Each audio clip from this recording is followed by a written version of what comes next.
Assalamualaikum warahmatullahi wabarakatuh. Perkenalkan nama saya Dini Atika dari kelas MJ502. Mohon izin share screen untuk membahas presentasi terkait luas perpajakan dengan dosen pengampu yaitu Bapak Wahid.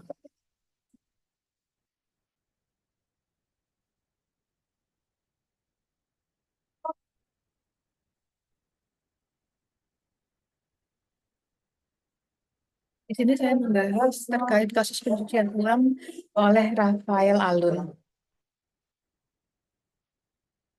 di mana kemarin sempat hits atau sempat booming untuk beritanya terkait KPK yang tahan Rafael Alun Trisambodo yaitu mantan pejabat pajak dalam kasus dugaan gratifikasi di beberapa medsos sempat booming di tahun 2024 untuk kasus Rafael Alun ini.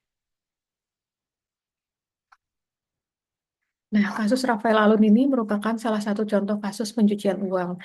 Pencucian uang adalah mencoba untuk menyembunyikan asal-usul dana hasil kegiatan ilegal dengan melakukan berbagai tindakan seperti penggunaan perantara, transaksi keuangan rumit, penggunaan keuangan internasional, dan penggunaan aset non-keuangan. Hukum terkait pencucian uang, yaitu Undang-Undang Nomor 8 Tahun 2010 tentang Tindak Pidana Pencucian Uang (TPPU) merupakan upaya pemerintah Indonesia dalam mengatasi dan mencegah pencucian uang. Undang-undang ini memberikan landasan hukum yang kuat untuk mengidentifikasi, menginvestigasi, dan menghukum pelaku pencucian uang. Salah satu kasus terkemuka yang memunculkan perhatian publik adalah kasus pencucian uang yang dilakukan oleh Rafael Alun.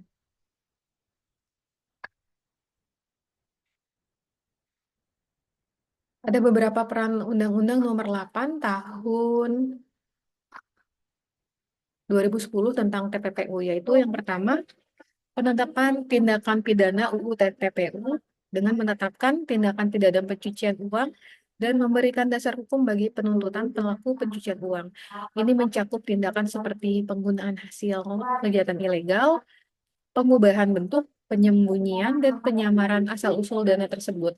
Lalu yang kedua, yaitu sanksi dan hukuman Undang-Undang TPPU dengan menyediakan daftar sanksi dan hukuman yang diberikan kepada pelaku pencucian uang yang terbukti bersalah. Sanksi ini mencakup hukuman pidana berat, denda, dan penghapusan aset yang dihasilkan dari tindakan pidana pencucian uang.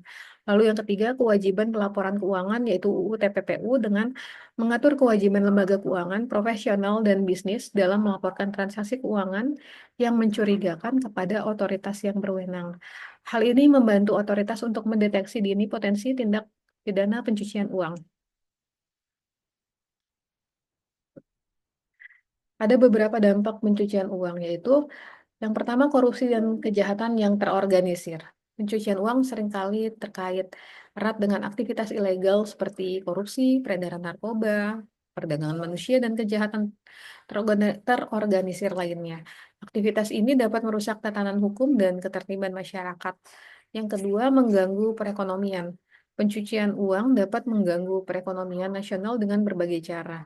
Dana hasil kegiatan ilegal yang dicuci dapat merongrong pasar, menciptakan ketidaksetaraan, dan merusak integritas pasar keuangan. Lalu yang ketiga, ketidaksetaraan sosial. Pencucian uang dapat menghasilkan ketidaksetaraan sosial yang lebih besar. Dengan mengalihkan dana hasil tindakan ilegal ke aset-aset yang sah, individu atau kelompok tertentu dapat memperkaya diri, sementara merugikan masyarakat luas.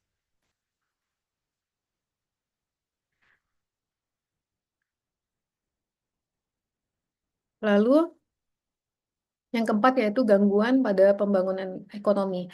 Dana yang dicuci dapat digunakan untuk menghambat pembangunan ekonomi yang berkelanjutan dan program-program sosial. Ini dapat mempengaruhi negara-negara yang sangat bergantung pada bantuan luar negeri dan investasi asing. Yang kelima, stabilitas keuangan dan perbankan. Pencucian uang dapat mengancam sistem keuangan dan perbankan. Ketika dana yang dicuci memasuki sistem perbankan, hal ini dapat menciptakan resiko keuangan dan reputasi bagi lembaga keuangan yang terlibat. Yang keenam, adanya gangguan terhadap keamanan nasional. Pencucian uang dapat memiliki dampak pada keamanan suatu negara. Dana hasil tindakan ilegal yang dicuci dapat digunakan untuk mendanai hasil teroris, perang saudara, atau tindakan kejahatan internasional lainnya. Kerugian bagi bisnis dan masyarakat. Pencucian uang juga dapat merugikan bisnis yang tidak tahu bahwa mereka terlibat dalam transaksi ilegal. Hal ini juga dapat memberikan citra buruk pada bisnis dan negara, serta mempengaruhi kepercayaan masyarakat terhadap lembaga-lembaga keuangan dan pemerintahan. Yang ke-8 yaitu sanksi hukum. Pelaku pencucian uang yang tertangkap dapat menghadapi sanksi hukum yang berat, termasuk hukuman penjara dan denda. Ini dapat mengakhiri karir dan reputasi mereka. Lalu yang kesembilan adanya kerugian lingkungan, di mana pencucian uang juga dapat merugikan lingkungan dengan cara yaitu dana hasil tindakan ilegal yang dicuci dapat digunakan untuk mendanai aktivitas ilegal yang merusak lingkungan seperti penambangan ilegal, perdagangan satwa liar, atau pencemaran lingkungan. Apa sih dampak kasus Rafael Alun terhadap kepercayaan masyarakat terhadap institusi perpajakan dan penegakan hukum di Indonesia?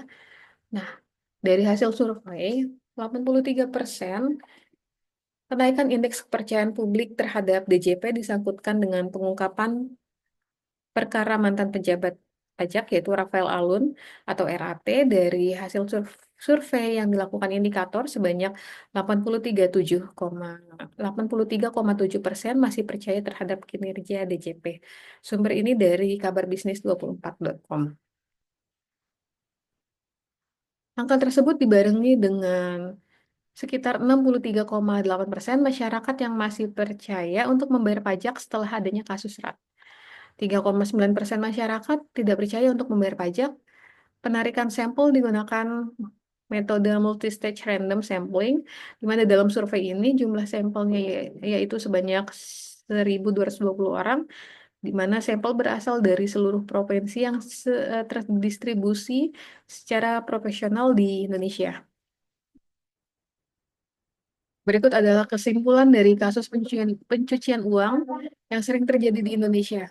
Perilaku ini merupakan hasil dari tindak pidana yang mana pelaku dapat memanfaatkan harta kekayaannya sepuasnya tanpa diketahui oleh aparat penegak hukum dengan mudah, baik itu secara sah maupun tidak sah. Padahal perilaku ini dapat menimbulkan stabilitas sistem perekonomian di Indonesia memburuk dan terganggu, serta dapat merusak sendi-sendi kehidupan di masyarakat. Berikut adalah daftar pustaka pada presentasi ini. Sekian presentasi dari saya, kurang lebihnya saya mohon maaf. Terima kasih.